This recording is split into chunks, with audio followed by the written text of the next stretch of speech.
So even though we face the difficulties of today and tomorrow, I still have a dream. It is a dream deeply rooted in the American dream. I have a dream that one day this nation will rise up and live out the true meaning of its creed. We hold these truths to be self-evident, that all men are created equal.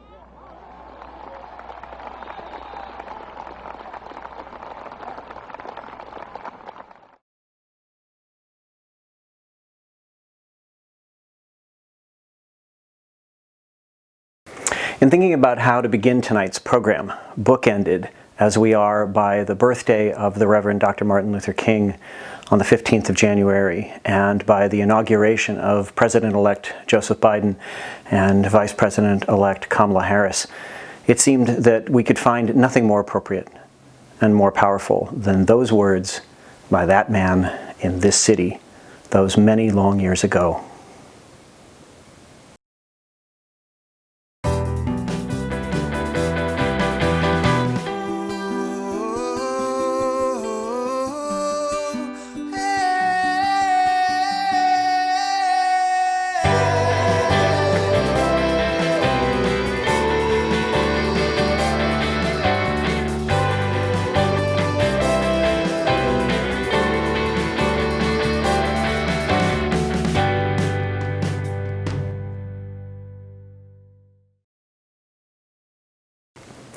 Out my window to the left is the Washington Monument, about a mile and a half or so in the distance. Looking at the monument always reminds me that it's the same monument that Dr. King looked at when he spoke from the steps of the Lincoln Memorial. It's the same monument that President-elect Biden will look at when he stands on the west front of the Capitol. And yet, for the first time in the nation's history, the space in between those two great structures will be closed. Unlike Dr. King's speech, which was thronged by hundreds of thousands stretching all the way to the Washington Monument, unlike President Obama's speech, which was thronged by hundreds of thousands, upwards of 1 million, stretching not just to the monument but beyond, the National Mall this year will be empty. Empty because of people in our own country, our own countrymen, of whom we are afraid of violence. It's hard to quite wrap your head around that and then pivot to the meaning of creating an arts program on a particular Sunday night. And yet, somehow, I think it's also appropriate to recognize that it's the power of art to begin to speak and to build and to rebuild. Because the only way forward is the way that art takes in its way forward. One person, one individual, one idea, one dream at a time. And so we thought it was appropriate to begin with a work by our colleague Kelsey Rohr. She had a conversation with our co-artistic director Kathryn Pilkington a little while ago and spoke about what this particular work means to her, and perhaps what it might have meant at a time long before we knew what was coming here in January, for thinking about how we deal with what the last year has brought. Here's Kathryn and Kelsey. I was super fascinated by words and text. I knew I wanted to tell a story, and I was drawn to this poem by Mary Oliver, and it's called "When the Roses Speak, I Pay Attention." My boyfriend and I have been going on a lot of walks on different parks in Arlington, and we discovered this like rose garden that he knew about. And I was like, I have to do this. Like, I love this park. I love this place. It's the Bon Air Rose Garden in Arlington. It's so nice if you haven't gone. I was like, this just like, it feels right. It feels good. What made you decide to cast only men? The poem speaks mostly about the idea of like, why do roses exist, basically? Like, what's their task? Like, and it says to be extravagant. Like, it explains that their only task is to be extravagant. And I think there's like this like very feminine, like energy that comes associated with roses. And I kind of wanted to just turn that on its head, flip it around. I've always been drawn to like vulnerability in men.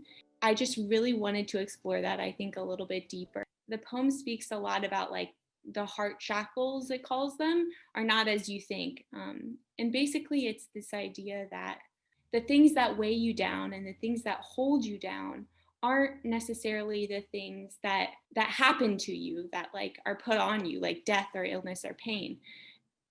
But instead there are the things that sometimes are within you, or that live within you, that you create or that you take away from a situation or an idea, which isn't always true, but in the case of this poem, it's true. And I thought that was super beautiful. And I wanted to kind of speak towards like the death, the illness, the pain that each of these solos exhibited, and then this kind of shift into their extravagance. I think there's a lot of parallels actually that can be drawn to that and what we're all feeling right now. It's a time where we're like, all of us dancers are questioning dance. We're questioning like our motivation to dance. Can I do it in my house? Can I do it without people? And yeah, I think it's definitely something that I've explored.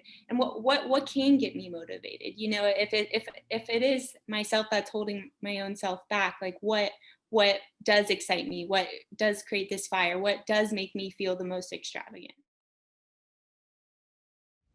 When the roses speak, I pay attention.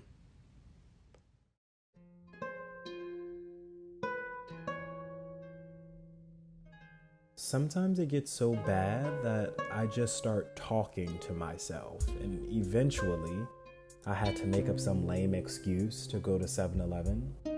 I step inside and see the cashier. Finally, someone familiar. I mean, he's young looking with brown curly hair and a stretched out collared shirt. And I don't think he knows me at all, but we make eye contact and it's pretty awkward. I head towards the candy aisle, soaking up every second of being out in public, of getting to watch someone else. Maybe someone else watching me. I grab a bag of M&Ms and head to the cashier. He rings them up and I pay with the extra change in my wallet. His eyes look so honest. So I take my time finding the 3 cents he needs, but when I take too long, he says forget about it and hands me the M&Ms anyway. And right then I debate whether I should just open the bag and offer him some, like, I don't know, like some kind of communion, some kind of interaction beyond the usual. But I take my M&Ms and leave, and as I get in the car, I grab a handful and start to chew. Definitely not my favorite candy. I put the rest of the M&Ms in the glove compartment along with all the other snacks from my trips to 7-Eleven.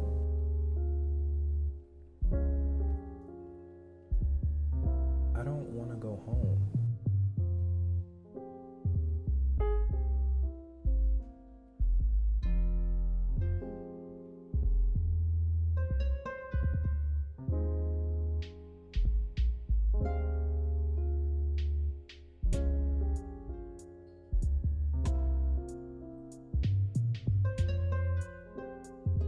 I thought my third day of sobriety was the worst anyone could ever feel.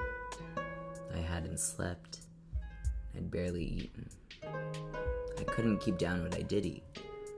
I mean, things got better, I guess. Sleeping and eating were still hard for the next few weeks.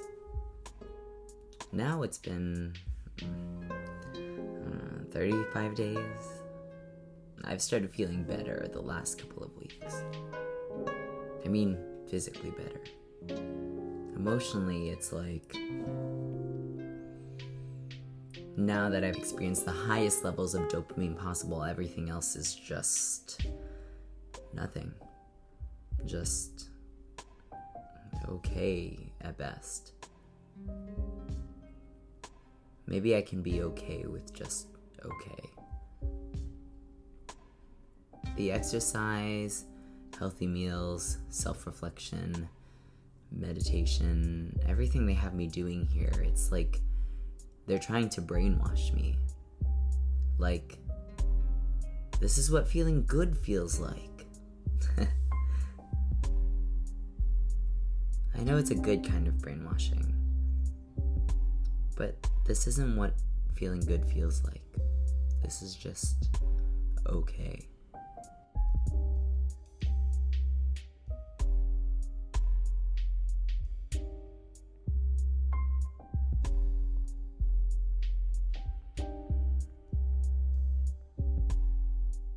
So I visited Mark on my way home from college. I hadn't seen him in a few months, but he was my best friend in high school. I met him and his roommate at some bar. Mark seemed a little frantic, but it was cool and we had a couple of drinks. Then Mark and I went to get some food. The place was closing right as we got there, so we just ate our burritos sitting in my car. Somehow, we got in some stupid argument, like over the radio or something. Maybe I turned it down, or one of us changed a station. I don't really know. Then he sort of pushed me, and I pushed him back. We tried to punch each other, but we had half-eaten burritos on our laps, so we couldn't really hit each other. We just spilled burrito all over the car. He got out, and I guess he just walked home. His roommate called me and said, "I don't know what's up with Mark, but you can still stay on our couch and you guys can talk it over in the morning." I was crying. I was like, no, I'm just gonna go home. So I just drove home. I don't know why I really hit him back, but why couldn't he just tell me what was going on? I thought we were close. He was a really nice guy. I'm sure he still is. We just don't really talk anymore.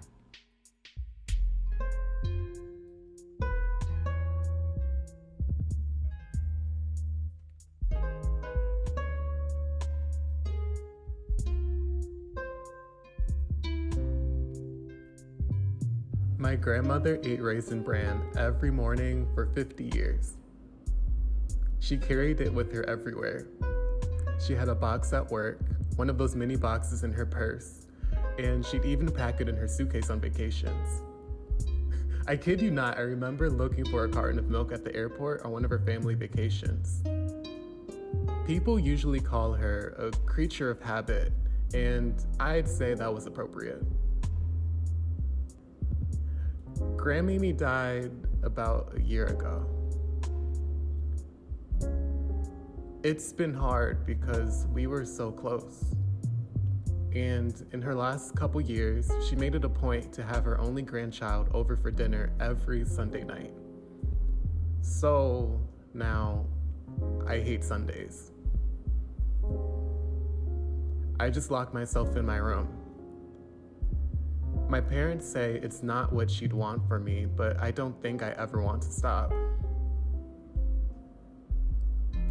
I guess that makes me a creature of habit, too.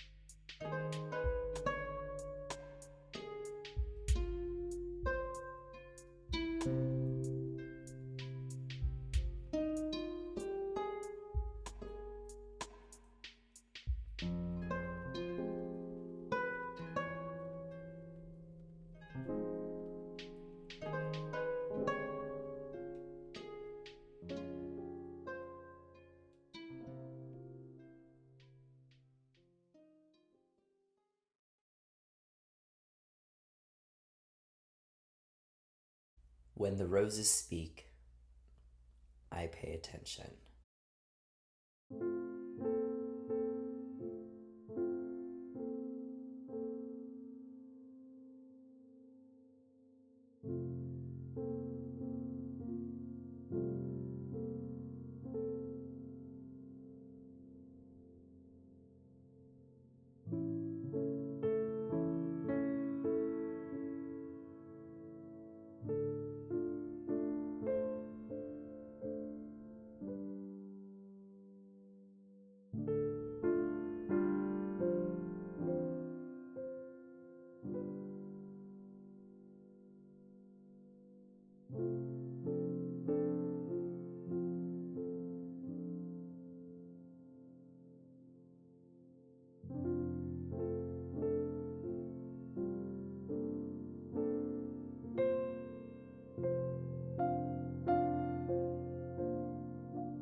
As long as we are able to be extravagant, we will be hugely and damply extravagant. Then we will drop foil by foil to the ground. This is our unalterable task, and we do it joyfully.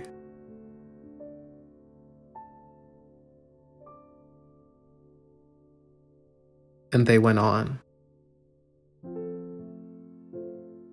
Listen, the heart shackles are not as you think. Death, illness, pain, unrequited hope, not loneliness, but lassitude, rue, vainglory, fear, anxiety, selfishness.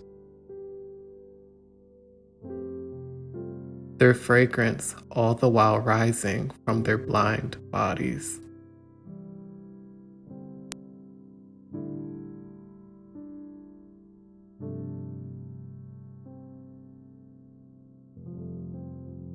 Making me spin with joy.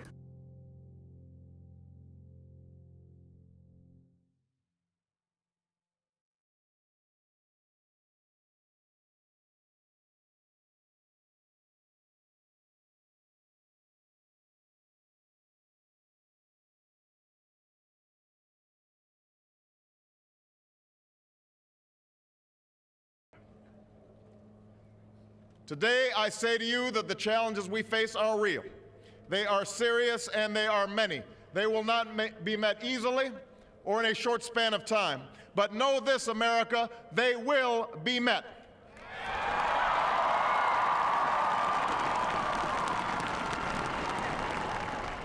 On this day, we gather because we have chosen hope over fear, unity of purpose over conflict and discord. On this day, we come to proclaim an end to the petty grievances and false promises, the recriminations and worn-out dogmas that for far too long have strangled our politics. We remain a young nation, but in the words of Scripture, the time has come to set aside childish things. The time has come to reaffirm our enduring spirit, to choose our better history, to carry forward that precious gift, that noble idea passed on from generation to generation, the God-given promise that all are equal, all are free, and all deserve a chance to pursue their full measure of happiness.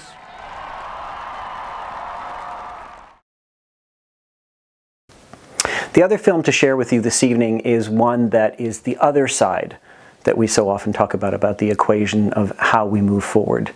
And that's to move forward in, with, and through family. We had a chance to chat with Kathryn about this particular film and give you a little bit of an insight into her thoughts about family life during COVID and then here in the beginning of 2021. Yes. This is kind of a very small example, a very short clip about how life has been a little bit crazy with two young boys, a cat, a dog, a horn player, and a dancer, all stuck under the same roof, and how we are still doing our own thing. It was I had a chance to look at it a little while ago, and it was just sort of a completely charming, just for those of you who are living with, endless numbers of people under one roof more than often, here's a way to kind of put some humor in it too.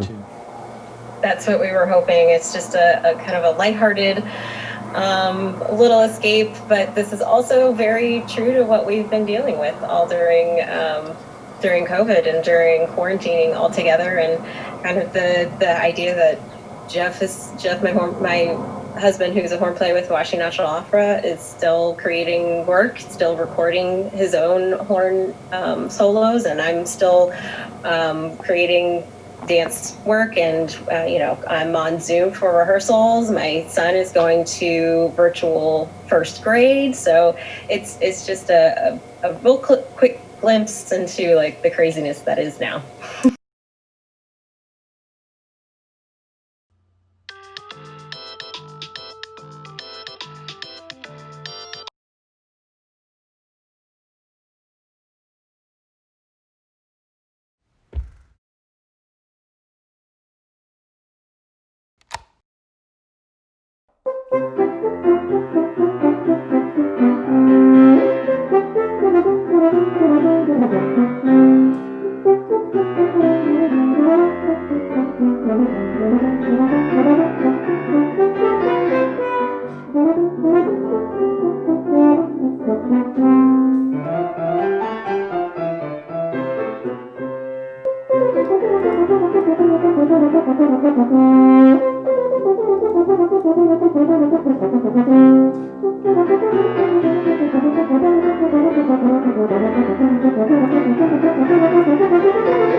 To a few of us here today, this is a solemn and most momentous occasion.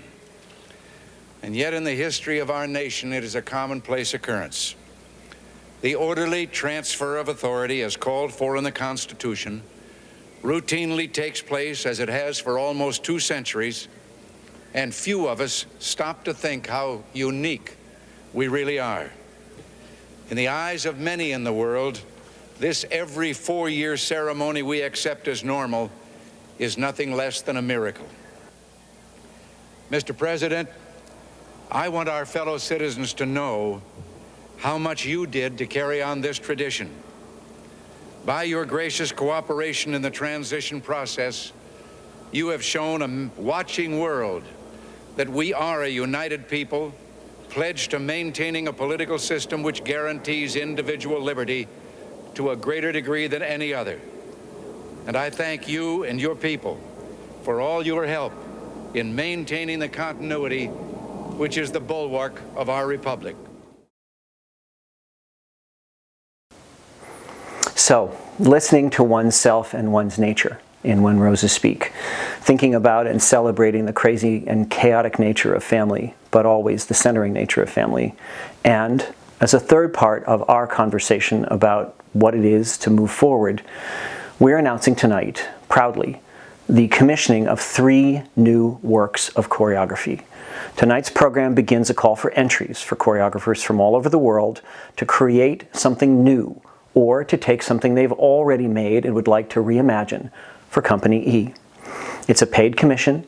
It gets us started on the road to being back in the theaters, back in rehearsals, meeting new folks, getting the process started. We know it's going to be a long time before the performing arts are ever back to normal. But somewhere, you have to get started. And that's what we're trying to do tonight. We're going to talk with Kathryn about exactly what the next commission is, about some ideas of themes, some timelines, and some deadlines. And we hope that you'll share this with everybody you know who might be interested anywhere on planet Earth in creating something or restaging something for Company E. Here's that conversation, and here's Next Warmer. Well, we are hoping to get back into the theater. This is where we thrive. This is our home. And the idea is that we are creating some new work to actually get us back into live performance in this upcoming summer of 2021. We're going to commission 3 new choreographers to set work on the company and rehearse throughout the spring to hopefully get back into the theater, into live art. How will choreographers set this work? So we are imagining that we will still be rehearsing virtually throughout the spring. And our hope is that choreographers from all over the world will apply. So that still opens up the idea that we can rehearse with somebody who is across the world virtually, and that we can still continue to create work that will ultimately be in a live performance. Even though our rehearsals will be virtual, the idea is that it will be work that will be created for the stage. Well, so one of the nice parts about that then is, as you say, anybody from anywhere on the planet can apply as long as they've got an internet link, correct? Correct. As long as they've got an internet link and they can work in the hours that we have and are, we're excited to be able to see anything that comes from anywhere. We would be thrilled if somebody from across Asia would apply. We would be thrilled if somebody even from our backyard would apply. It's open to all choreographers everywhere. Roughly what's the minimum, what's the maximum for people submitting work? And they can submit new work or existing work, right? Yes, they can submit work that they have already created as long as it falls in line with our theme of the climate and the environment. And they can also come with a new idea for work and show us examples of how they might create something for the company. The idea is that we create something up to about 20 minutes in length. I would say no less than 5 minutes as well, but all are welcome. Time frame. Applications open really tonight here, this particular Sunday night, and they close when? When do people who are interested have to get their submission in?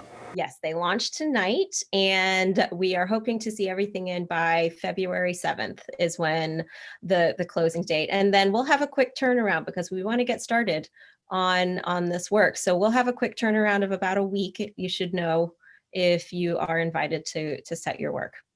So 3 works all told, and it's a paid commission, yeah? It is a paid commission. We're looking for all levels of choreography, and as I said, we're looking for 3 choreographers to set work because to fill out an evening length performance. The only other piece of this puzzle, just to come back to then, is there's an environmental, ecological, climatological bent here, which is something that we've been doing for a long time. Something that's it's part of our work and part of our growing and continuous idea about how we comment on the world around us and how we work within our environment and in ecologically sound ways and how we support the environment around us and it's a broad theme. We understand that. So we're actually open to all interpretations of how climate or environment, what that means to you. One of the most interesting things that I think we've found over the years is even a decade ago when we started doing environmental related work, some of the most interesting stuff came from choreographers from very far away and from their own perspective. I remember Isabel's work in particular from Chile, Revolution of the Butterflies, different parts of the world, different take, but still a sense of the challenge ahead. Exactly. And that you brought up Revolution of the Butterfly, that the choreographer Isabel who worked with us was she took it from the perspective of butterflies. We were butterflies on the floor, and that is an environmental theme. It's not about necessarily the broader theme. You can narrow it down to even just something that's as simple as a butterfly. So people want to know more about it. They want to apply. What's the best way for them to find out? Head to our website, the companye.org, and you can see links to the application. You can find out more details about the commission, and you can always reach out to myself and to get to know any more. All right, we'll make sure all the details are sitting on the screen for people to be able to find that. So, and then we'll check back in a couple of weeks, see how it's going. Looking forward to it. Can't wait to see all the new work that comes to our inboxes. Today, a generation raised in the shadows of the Cold War assumes new responsibilities in a world warmed by the sunshine of freedom, but threatened still by ancient hatreds and new plagues.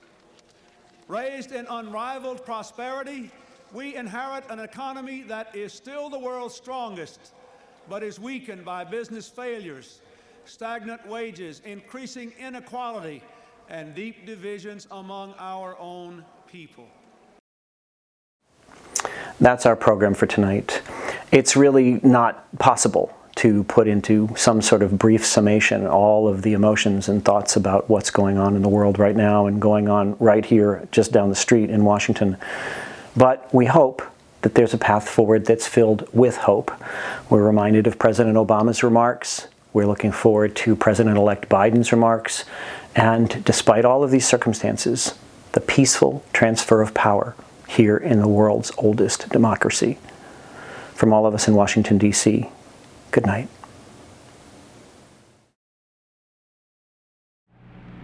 We dare not forget today that we are the heirs of that first revolution.